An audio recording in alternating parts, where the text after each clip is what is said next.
চিরচেনা রূপে ফিরল ঢাকা, সড়কে যানজট, খুলেছে অফিস, আদালত, ব্যাংক। কোটা নিয়ে শিক্ষার্থী নিহতের ঘটনায় বিচার বিভাগীয় তদন্ত কমিটির বৈঠক। চালের সরবরাহ বাড়ায় স্বাভাবিক হচ্ছে বাজার।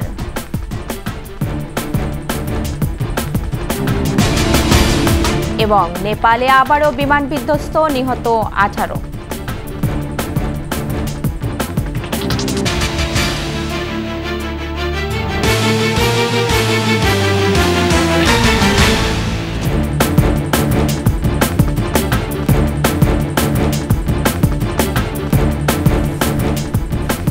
শুনছিলেন ফার্স্ট সিকিউরিটি ইসলামী ব্যাংক পিএলসি সংবাদ শিরোনাম। আমন্ত্রণ দুপুর 2টার 21 সংবাদে আপনাদের সাথে আছি মহিমা পলি।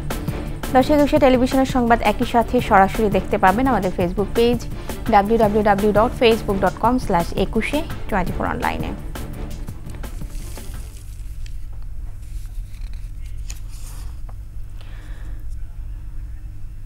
কারফিউ জারি থাকায় 3 দিনের সাধারণ ছুটির পর রাজধানী সহ সারা দেশে খুলেছে সরকারি, আধা সরকারি, স্বায়ত্তশাসিত সহ সব ধরনের অফিস, আদালত। খুলেছে ব্যাংক ও পোশাক শিল্প কারখানাও। রাস্তায় চিরচেনা যানবাহন ও মানুষের চাপ। সহকর্মীদের সহায়তায় জানাচ্ছেন খুরশিদ আলম মুকুল। কোটা সংস্কার আন্দোলনে ভর করে সৃষ্ট সহিংস পরিস্থিতি নিয়ন্ত্রণে কারফিউ জারি থাকায় রোববার থেকে মঙ্গলবার পর্যন্ত ছিল সাধারণ ছুটি। এর আগে শুক্র ও শনিবার ছিল সাপ্তাহিক ছুটি। টানা 5 দিন বন্ধের পর বেলা 11টা থেকে আংশিকভাবে খুলেছে অফিস, আদালত। ফিরেছে কর্মচাঞ্চল্য। অফিসকামী মানুষের ভিড়ে রাজধানী জুড়ে সড়ক মহাসড়কে ছিল যানজট। দূরপাল্লার সব যানবাহনও চলছে সকাল থেকেই। খুলেছে দোকানপাটও। সরকার এটা খুব ভালোভাবে তো পদক্ষেপ নিচ্ছে, আমরা তার উপরে আমরা খুব সন্তুষ্ট। এখন আজকে বেরোইছি, নিজের কাছে ভালো লাগতেছে, তারপরেও অনেক কষ্ট করে আসছি। অবশ্যই ঠিক হলো। আর কতদিন এইভাবে আর থাকবে? দেশ তো চলতে হবে, দেশের মতো দেশ চলবে না। কারফিউটা উঠে দিলে আমাদের জন্য একটু ভালো হয়।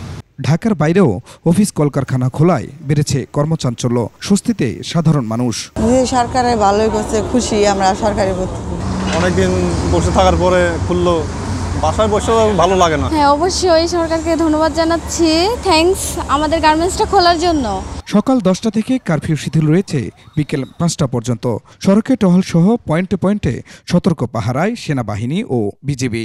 কোনো ধরনের দুষ্কৃতিকারীরা এসে নাশকতা না করতে পারে বা নৈরাজ্য সৃষ্টি করতে না পারে, সেজন্য আমরা এই গার্মেন্টস শিল্প রক্ষার জন্য আমরা বর্তমানে অপ্রীতিকর পরিস্থিতি এড়াতে তৎপর পুলিশ, র্যাব সহ আইনশৃঙ্খলা বাহিনীও। খুরশিদ আলম মুকুল, 21 টেলিভিশন।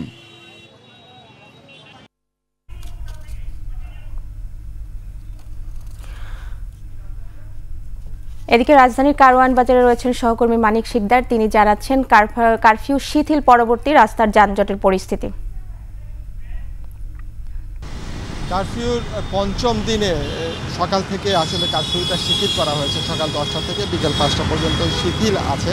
সেই কারণে আমরা দেখেছি আজকে রাজধানীতে প্রচুর সংখ্যক যানবাহন বের হয়েছে।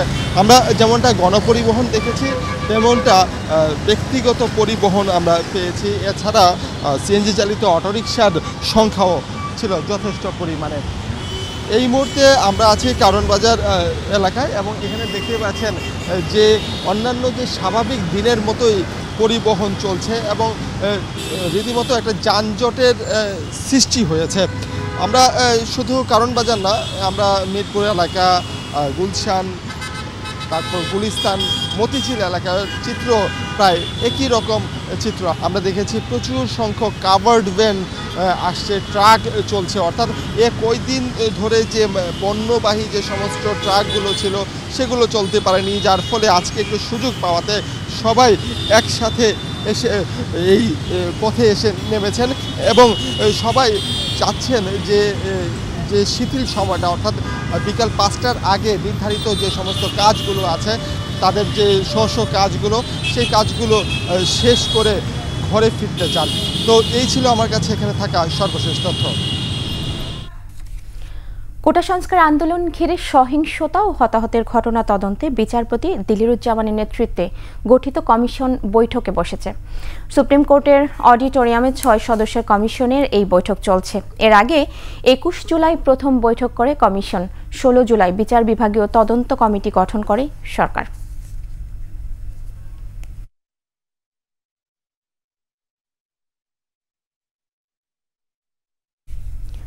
কুষ্টিয়ার খাজানগর মোকাম থেকে বিশেষ প্রহরায় রাজধানী সহ দেশের পাইকারি বাজারগুলোতে চাল পাঠানো হচ্ছে। দ্বিতীয় দিনে একযোগে শতাধিক ট্রাক চাল পাঠানো হয় বিজিবি, র্যাব ও পুলিশ পাহারায়। পরিস্থিতি স্বাভাবিক হওয়া পর্যন্ত এই প্রক্রিয়া চালু রাখবে প্রশাসন। কুষ্টিয়া প্রতিনিধি জহুরুল ইসলামের তথ্য ও ছবিতে ডেস্ক রিপোর্ট। চালের অন্যতম প্রধান মোকাম কুষ্টিয়ার খাজানগর।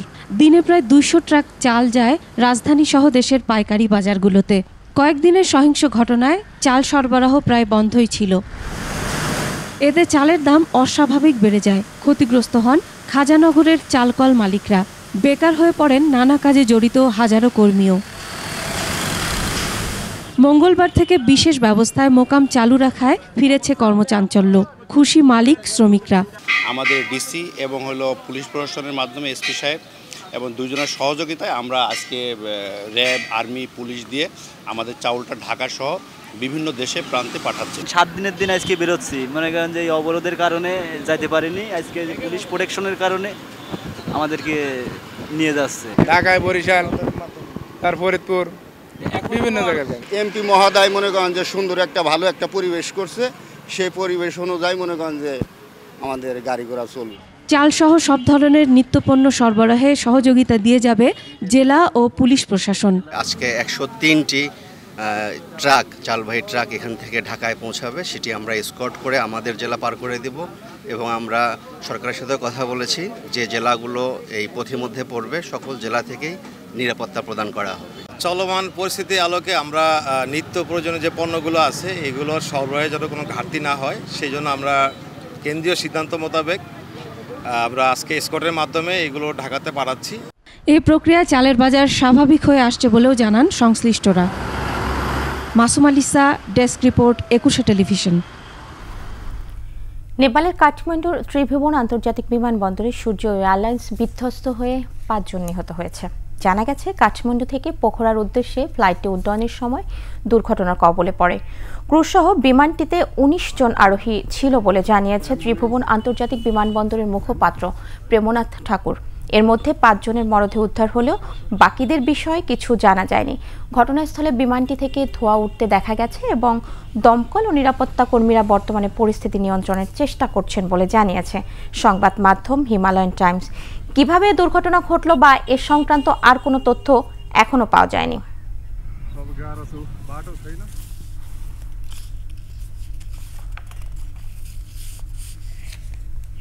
নিচ্ছি সংবাদ বিরতি, ফিরে এসে যা থাকছে। 2 মাস ধরে ভাঙছে দৌলদিয়ায় লঞ্চ ও ফেরিঘাট, আশ্বাস দিলেও হয় না কাজ।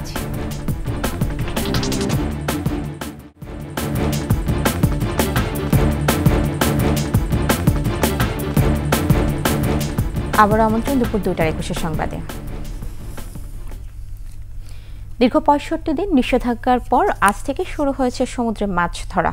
ভোলা, বরগুনা, পটুয়াখালী, বাগেরহাট ও নোয়াখালী থেকে মাছ ধরতে সাগরে ট্রলারে করে রওনা দিয়েছেন জেলেরা। তবে বৈরী আবহাওয়ায় অনেক জেলে ট্রলার নিয়ে যেতে পারেননি গভীর সমুদ্র বন্দরে। সাগরে মাছের প্রজনন, সংরক্ষণ ও উৎপাদনের জন্য গত 20 মে থেকে 23 জুলাই পর্যন্ত সমুদ্রের সব ধরনের মাছ শিকারের উপর নিষেধাজ্ঞা জারি করে সরকার।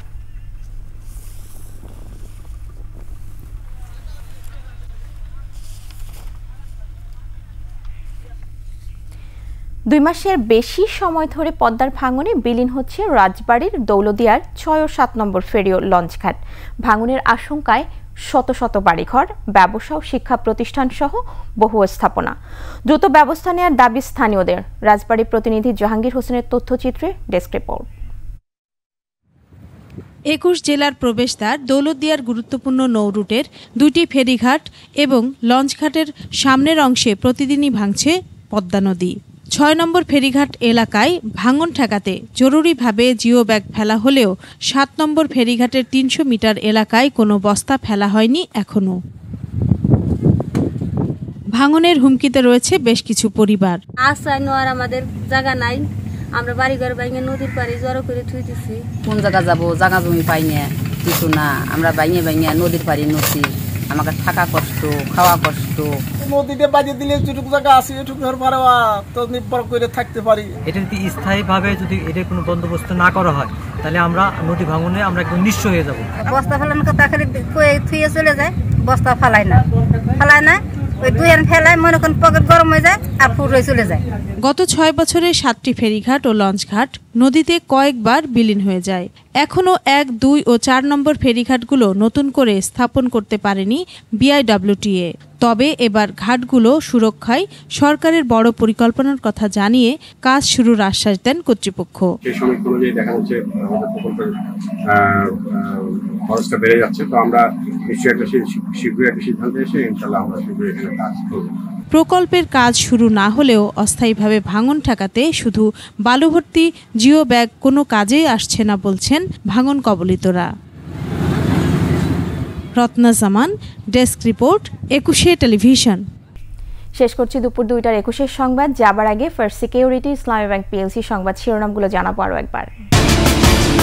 জিরো চেনা রূপে ফিরল ঢাকা, সড়কে যানজট, খুলেছে অফিস আদালত ব্যাংক। কোটা নিয়ে শিক্ষার্থী নিহতের ঘটনায় বিচার বিভাগীয় তদন্ত কমিটির বৈঠক।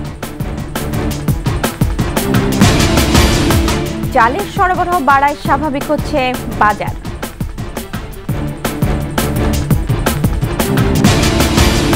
এবং নেপালে আবারও বিমান বিধ্বস্ত।